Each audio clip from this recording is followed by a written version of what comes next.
The next point is customer opinions. Loyalty programs often include mechanisms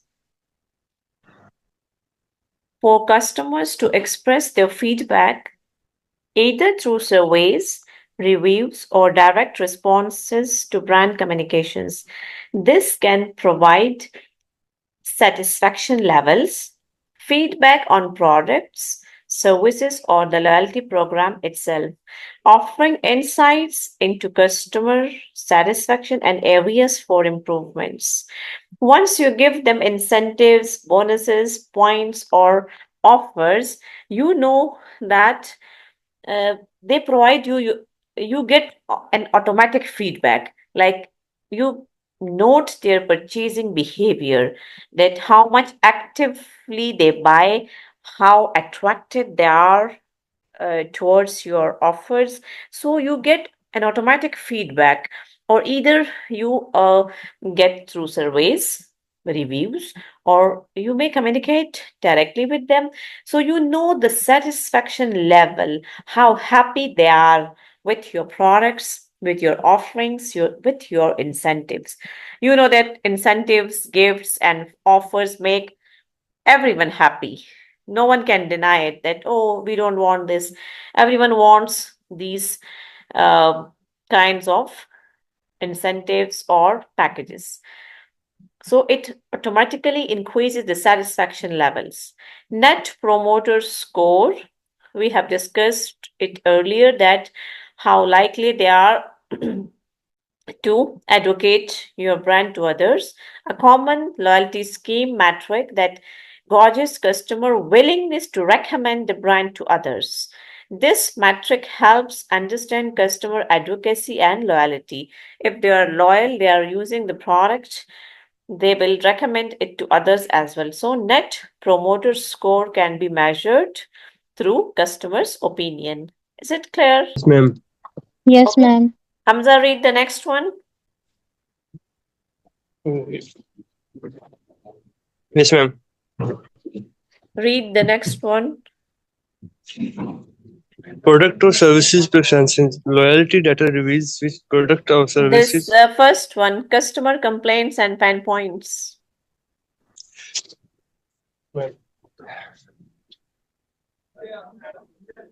Customer complaints and pain points. Loyalty schemes provide a channel for customers to voice grievances, which can be tracked to address and rectify any recurring issues.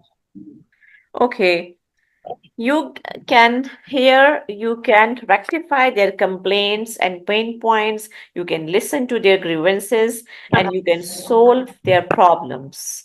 So, through customer information, through their feedback, you come to know about their complaints, pain points, and you get the chance to solve them.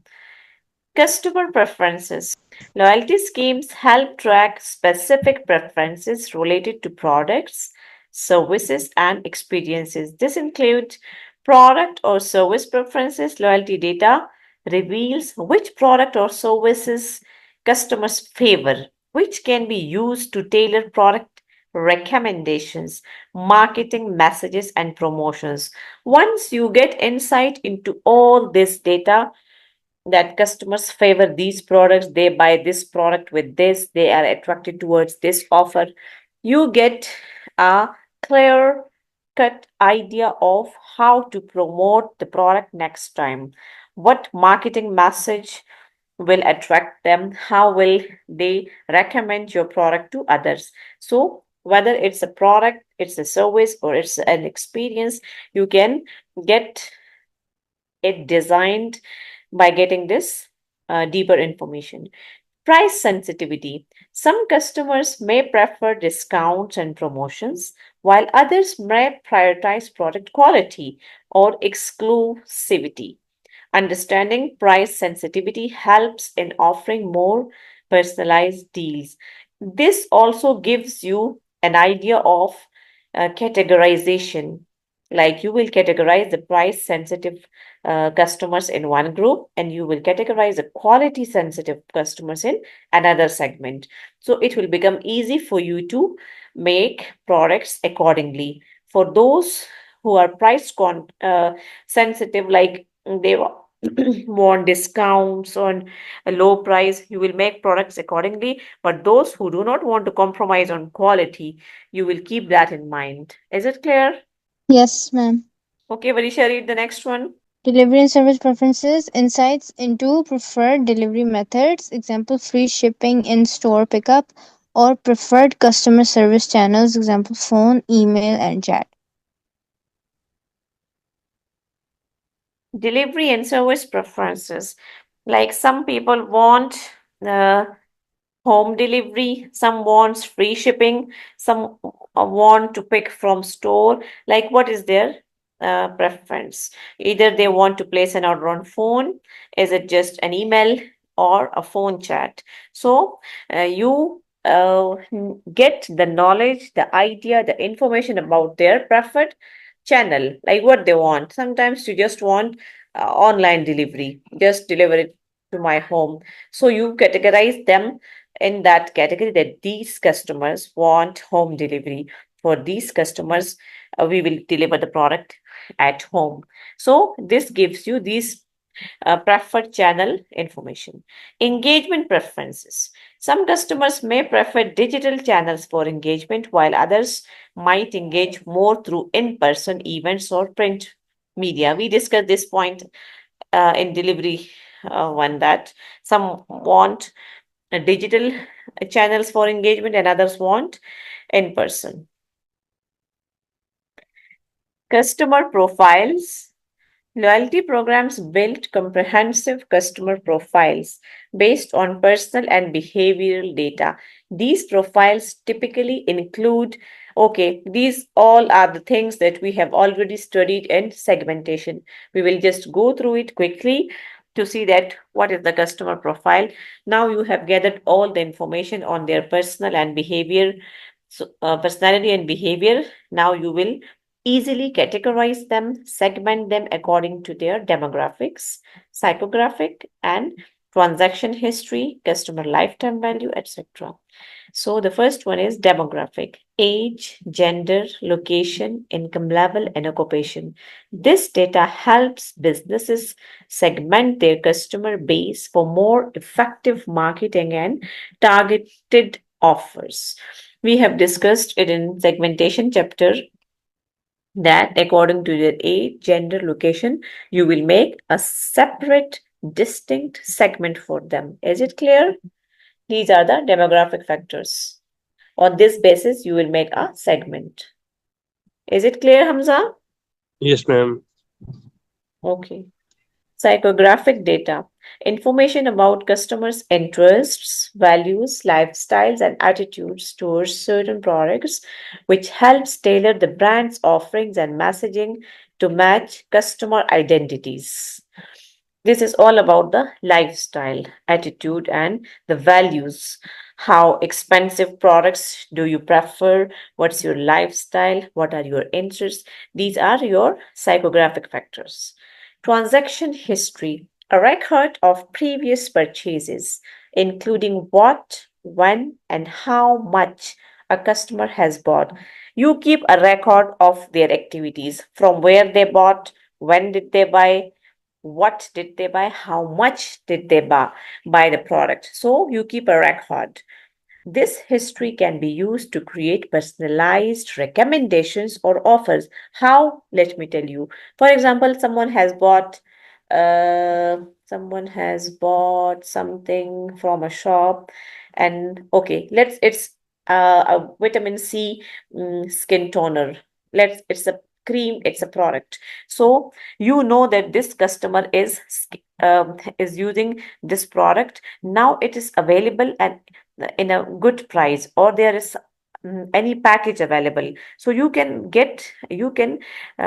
recommend them personally. You may call them that, ma'am or sir, you have made this purchase from this shop. Now this product is available again if you want to buy it, or we have another product with this. So by using this information, you can contact them personally. You know that this person has bought this product from this shop and is buying like repeatedly. So you know their purchase behavior. So sometimes you may get a call, a message, or just a recommendation from the company that it is available or it has some good offers. Is it clear? Yes, ma'am, it's clear. Okay, customer lifetime value. An estimate of total revenue a customer is expected to generate over the lifetime of their relationship with the brand. This helps businesses identify high value customers and allocate resources accordingly. Like if a person has made repeated purchases and he will buy it for his lifetime, the same product, you can make them you can categorize them as a loyal customer, and you can make or you can allocate resources accordingly for making that very product. Behavioral data, engagement with the loyalty programs, data on how customers interact with the loyalty programs itself, including how often they check for rewards, redeem points, or participate in bonus activities, for example, referrals or social promotions, etc.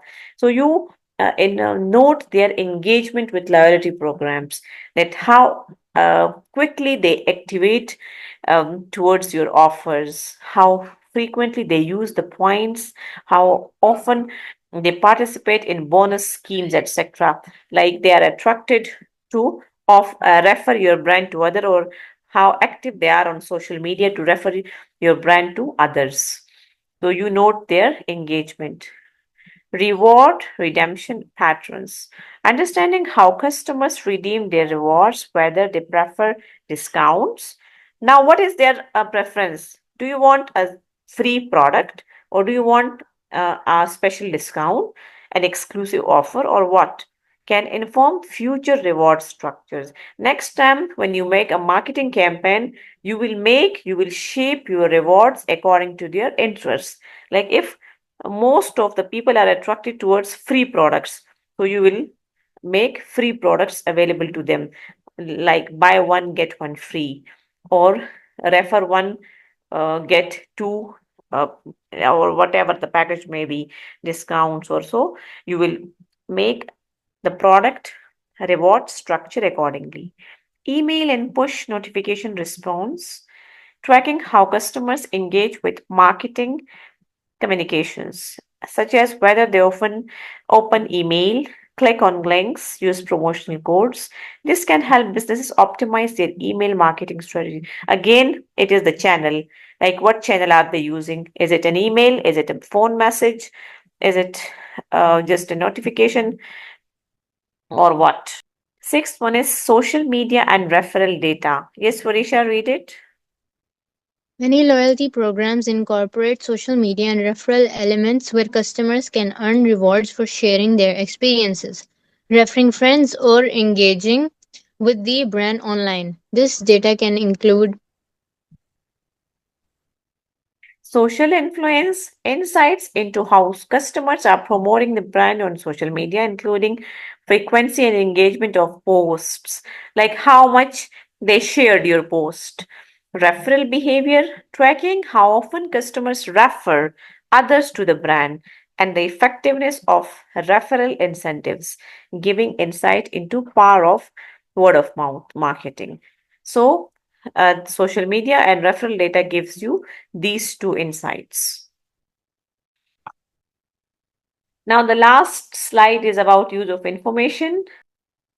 The use of information, personalized marketing. Businesses can use purchasing habits, preferences, and customer profile to send tailored marketing messages, personalized product recommendations, and targeted promotions.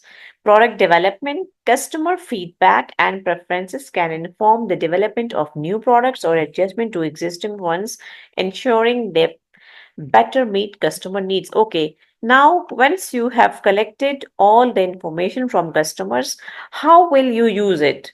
Personalized marketing, I have told you that how will you use it? The product development, you know their feedback now. Now you will accommodate, you will modify your product according to their preferences. If they like the product, it's okay. If they want some amendments, some changes, you will have to adjust your product according to their choices, needs, and wants in order to meet customer needs. So, this is the product development. You will bring changes in existing product. Hamza, is it clear?